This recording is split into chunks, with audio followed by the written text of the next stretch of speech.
मित्रों, एक बार फिर से स्वागत है आपका आज के इस वीडियो में। आज एक ऐसी कहानी है जो स्वयं के बारे में आपके विचार बदल देगी।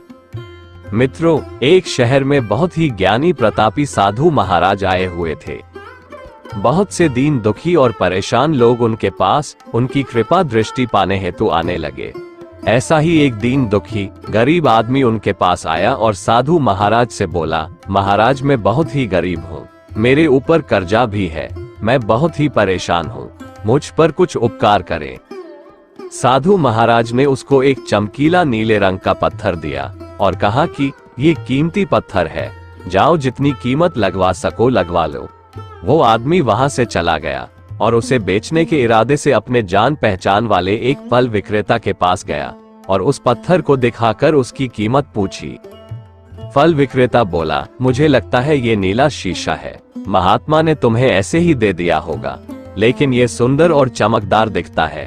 ऐसा करो कि इसे तुम मुझे दे दो, इसके मैं तुम्हें 1000 रुपए दे दूंगा।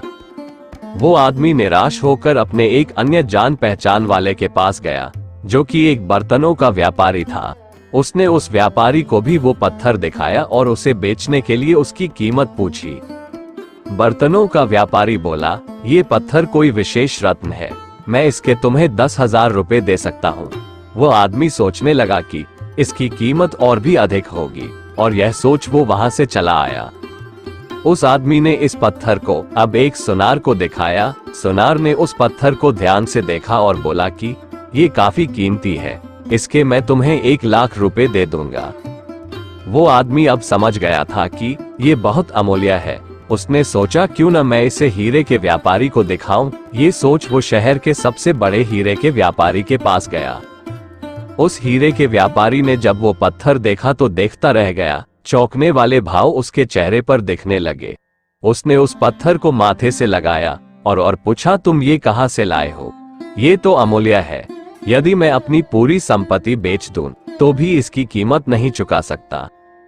इस कहानी से हमें ये सीख मिलती है कि ये हमारे ऊपर है कि हम अपने आप को किस तरह आंकते हैं। क्या हम वो हैं जो राय दूसरे हमारे बारे में बनाते हैं? आपका जीवन अमूल्य है, आपके जीवन का कोई मोल नहीं लगा सकता। जिसकी जैसी सोच होगी वो आपके बारे में वैसा सोचेगा। लेकिन आप तो ईश्वर के पुत्र हो और ईश्वर के सारे गुण आप में मौजूद हैं। बस इसे जानने की आवश्यकता है। अगर यह ठीक से जान लिए तो आपको कभी याचक नहीं बनना पड़ेगा और आप वो कर सकते हैं जो आप अपने बारे में सोचते हैं। कभी भी दूसरों के नेगेटिव कमेंट्स से अपने आप को कम मत आंकिए। मित्रों, विचार अच्छे लगे हो तो लाइक और शेयर करें और ऐसी ही वीडियोस और देखने के लिए चैनल को सब्सक्राइब भी कर लें। धन्यवाद। शुभमस्तु।